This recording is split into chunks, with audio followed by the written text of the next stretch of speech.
The Solve for Tomorrow journey began months ago, with Samsung taking innovation to every corner of India.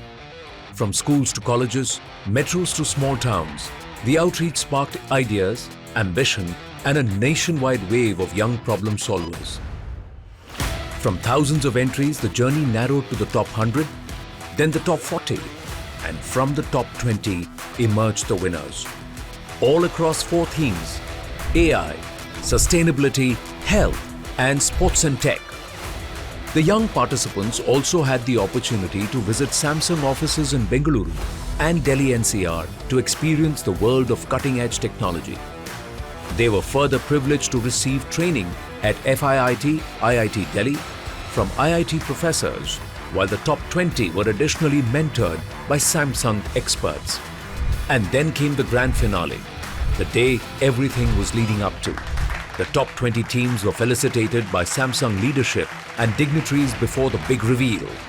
4 teams emerged as winners, taking home their trophy and an incubation grant of 1 crore rupees. At Samsung, we believe that innovation has the power to transform lives, make communities stronger, society more inclusive, and the future more hopeful. And today, these 4 champions are here at the Network 18 studios so that we can celebrate their journeys and their wins.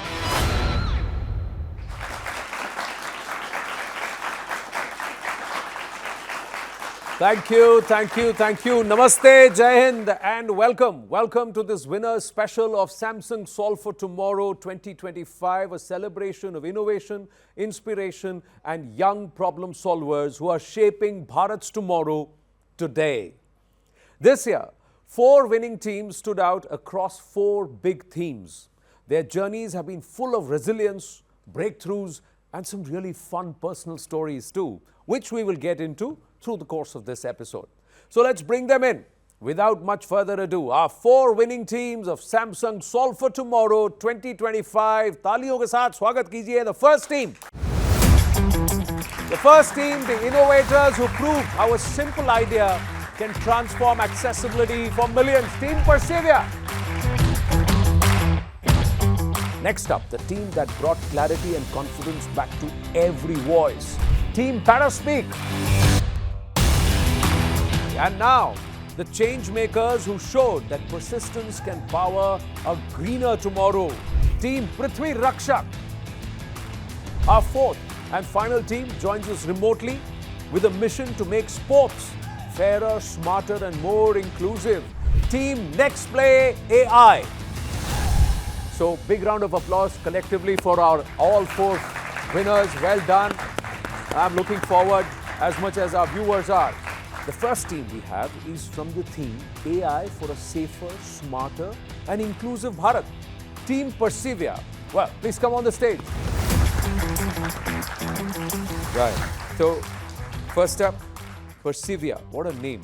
And that's your product right at the center. Yeah. So, take me through what does it do?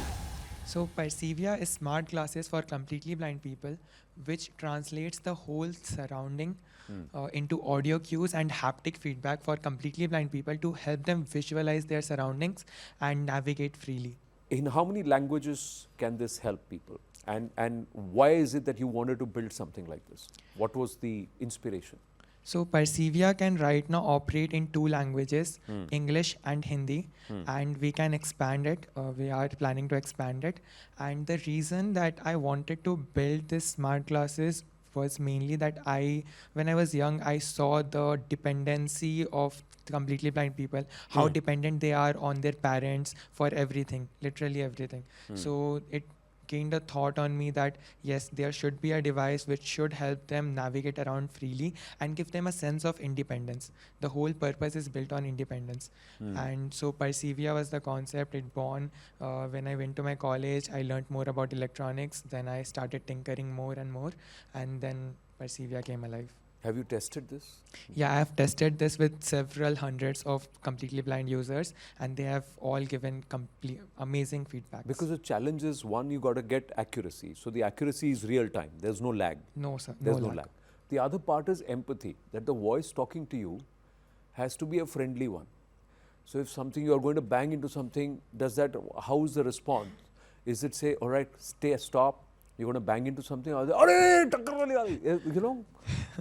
Okay, so it's And is it a male voice or a female voice? Do they have the option to choose? they have the option to choose, and it's automatically set into male voice, and it talks with you like a person beside you, guiding you through the surroundings. So it's like very natural. You can talk to it like how you talk to your neighbors or anything. We've got a lovely audience here, some students from Guru Tegh Bahadur University, some from Amity University, all of them. Do you like the product? Huh? Anybody has a question? Hello everyone, I'm Shreya Singh and I want to ask a question that people have different accessibility needs, right? So how does Percevia adjust to it, their comfort zones, their environments and other things? So Percevia has been trained on all sorts of surroundings from urban to rural areas, and it can easily help you navigate around your surroundings. It can easily differentiate the objects, and yes, it can adapt to your accessibility needs in terms like after using it for some time, we will automatically get the patterns what you ask most about, what are the most common operations that you do, like navigating around the kitchen area or something, and we will adapt it on the basis of that. So it is learning in real time along with you. Along with your journey, it's adapting. What's been the most surprising response that somebody has given you while using your product? So the second version that we gave out to a completely blind person, in which we added the haptic feedback. So basically the haptic feedback is like different kind of frequency, which is telling you how far the objects are. So that you don't bang into some object. And like it feels so natural, it feels so like amazing that like he was literally smiling while using it. So that smile gave it the whole thing, like yeah, he is not only like understanding the surrounding, he's enjoying the data that has been given to him. But the obstacle distance and that you're supposedly going to bang into something.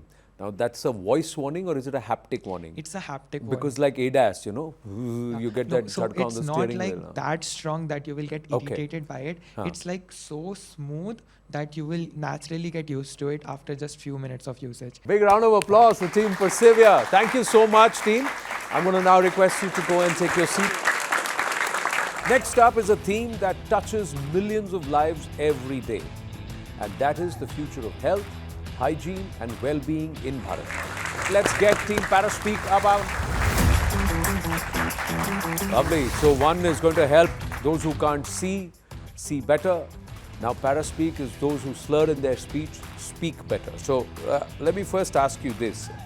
You know, you like music and drama, I've been told. So was it nerve-wracking for you performing on stage, pitching your voice? They're both fine. It's not that difficult. Definitely pitching an innovation on stage feels very personal because I've been working on it for such a long time. Yeah. Why this? Was there a personal influence that said, okay, let me do something on this? Yeah. So about 1.5 years ago, my school had taken me to a field trip to a paralysis care center. When I went there, most of the patients were silent. They weren't really speaking or interacting much with their surroundings. And I asked the caretakers whether this was yet another unfortunate reality of their condition. But instead, the caretakers encouraged one of them to try and speak. And what came out was slurred, but there was some semblance of a word or sentence being formed. And I knew that there was some meaning behind it. And that's when I decided I should try to create an AI model which can decode what they're trying to say. But then, you know, there is a huge gradient. No? The spectrum is very vast. Yeah. You know, little slips and slurs, lisps, to stammer, to the total distortion because of so what is it? What is the extent to which the AI can actually understand the word? Right. So right now, when I went and tested it on patients, the doctors noted that it works between mild to moderately severe speech conditions like dysarthria, for example. And I'd say the key to creating models which can generalize this much is to have a lot of diversity in the data set, in the corpus that you're using to train the model itself.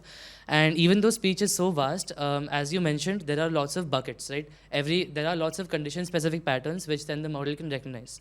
How many languages as of now?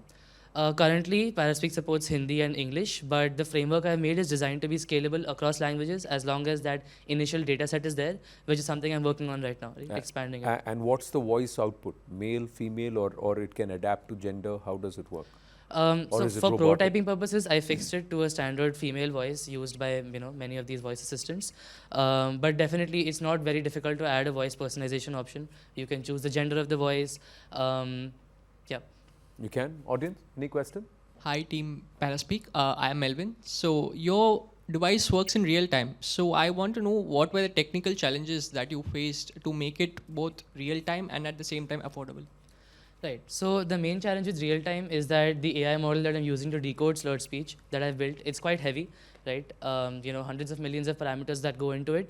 So it's hard to make it run fast, which is why I had to spend a lot of time optimizing how it runs on a server in the cloud, making sure the internet connection and the internet capability of my hardware was good enough to enable fast interaction between the device, edge device, and the server. Which is how I was able to achieve almost near real-time speech recognition, right? And as for affordability was mainly a function of choosing the right components and the right design profile for the prototype. Yeah. But I also want to understand, when you say that there has to be a certain connectivity requirement, in zero network areas, will it work?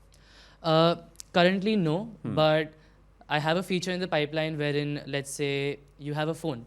Many of these phones nowadays also have enough processing capability to be able to run my AI models on them. Correct. So maybe one phone could serve as, it's called fog computing, that's a technical term for this. One phone could serve as a node for, let's say, 5 to 10 Paraspeak devices in the same care center, which would be completely offline then. So, I see that's the workable way of using it, right? So, you got to hang it around. But how heavy is it? It's not very heavy. It's about 80 to 100 grams. Do I need to bring it up like a No, the microphone can catch what you're saying. So it can hang there, Yeah, and yeah. it can. So are you working on reducing the size of the box, or it'll be this big? Yeah, so this is a prototype, and it already took me a lot of effort to get it down to this size, but it can always go further down. Right? Phenomenal. You like this story? You think you should do well? So can we give him a big round of applause, and also Team Paraspeak, superb job done. Thank you. Lovely speaking with you.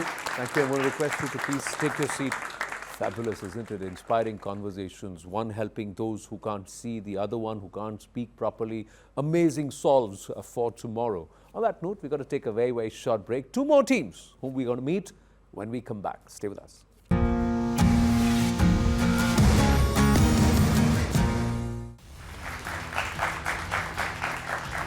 Thank you. Welcome back to the winner special of Samsung Solve for Tomorrow 2025. Now, we've met 2 stellar teams.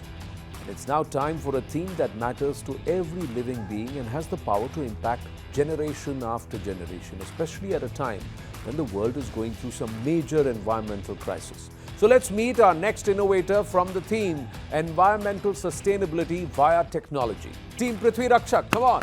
Let's talk about your innovation, your solve for tomorrow. Wow, that's the Vermi Kendra 2.0. So we'll come to the 2.0 in a bit. But respect, thrice this is your 3rd attempt, right? SFT pe? So what kept you going? So it was basically the determination to solve the problem and our consistency that we were keep working, and our persistence that kept us working on the same thing for at least now 3 years. We have 3 years, so that's why you called it 2.0. Yeah, it's the second version of this same machine. That's why we are calling it 2.0. You were explaining to me that it increases the speed or reduces the time by 50%, and that's why you've used AI. Well, why do you need it? What's the need for this innovation? The thing is, we were preparing for a competition. It's a National Children's Science Congress competition. So for that, we did various field visits. So on a field, we observed that there was a huge pile of organic waste waiting weeks just to be processed. And also at the same time, nearby farmers needed like good quality compost. But there was a very less time. The waste is not being processed, and it takes a lot of time. Compost बनने में time लगता है, correct? Yeah. So we observed that there is quite a problem.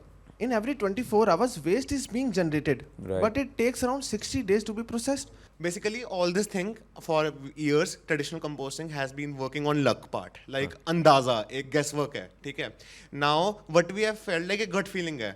अब वो farmer के पास बहुत experience है. We took that gut feeling and fed that thing into microchips that are the AI part. So basically, we are, not relying on the biological, कि miracle हो जाएगा, but we are making it a mathematical exception.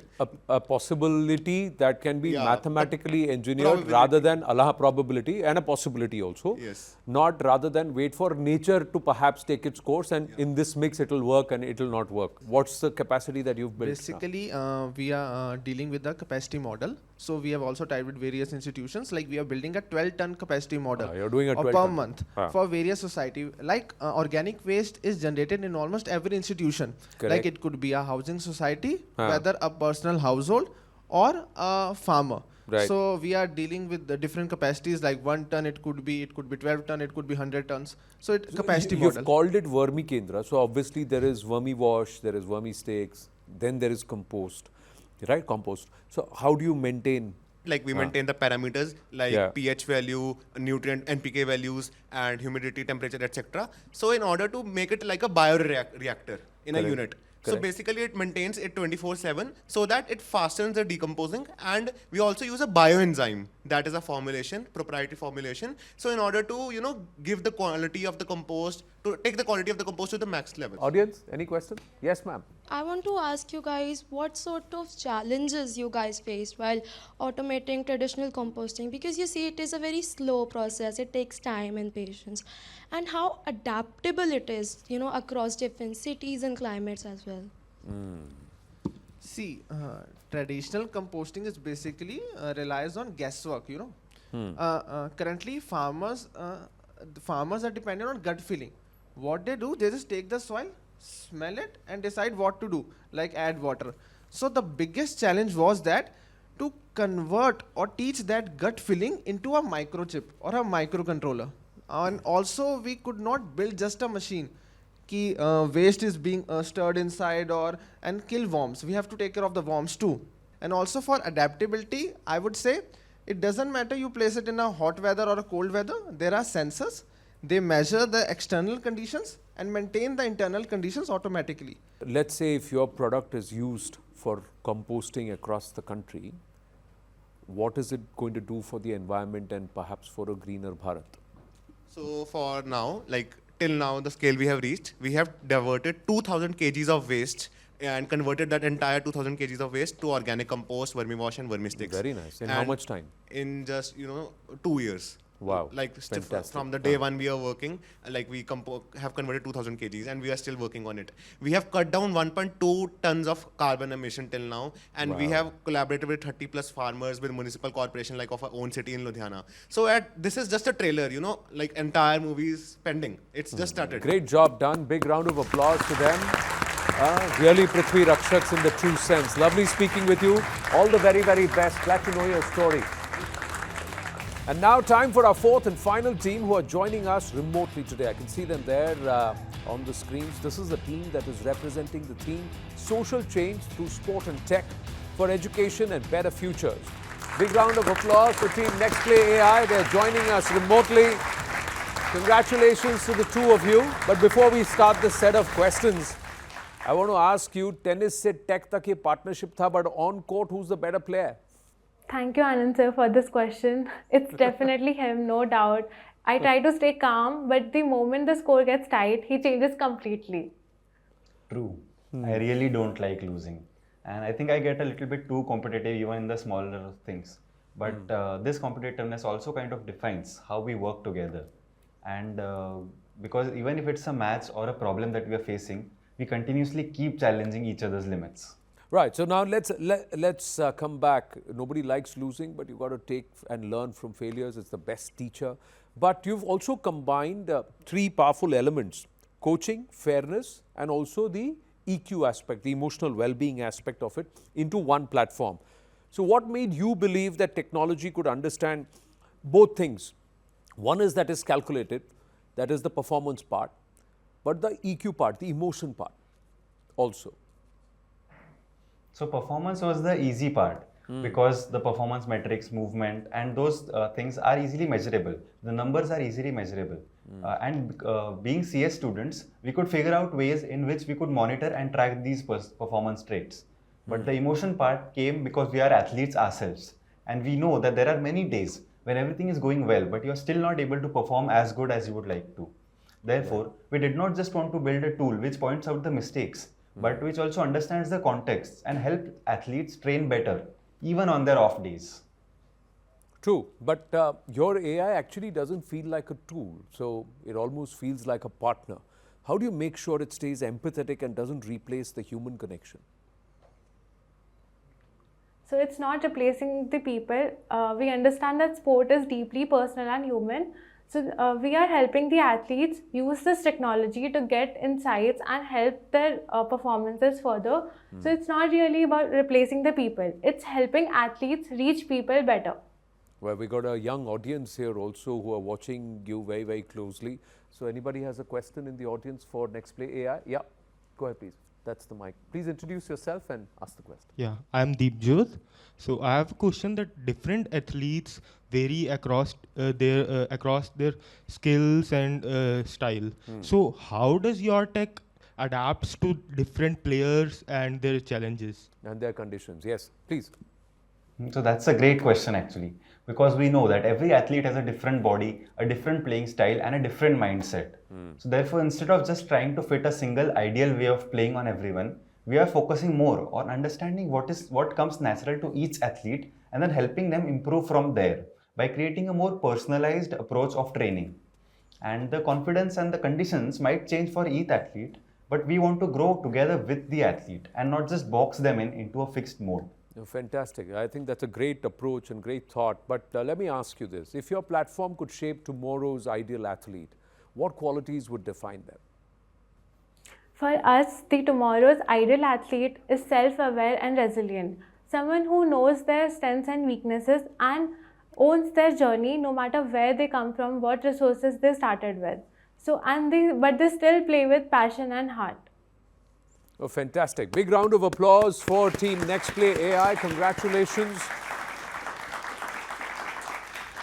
Well, what an absolutely inspiring lineup. 4 teams, 4 bold ideas and 1 shared vision. A better India. Today, we've met young innovators who didn't just dream big, they built real solutions across sports, AI, health, and of course the environment. And they reminded us that the future belongs to those who keep solving, keep experimenting, and keep showing up. A huge thank you to Samsung Solve for Tomorrow 2025 to give our nation these brilliant young innovators. And until next time, namaste, take care, bye-bye.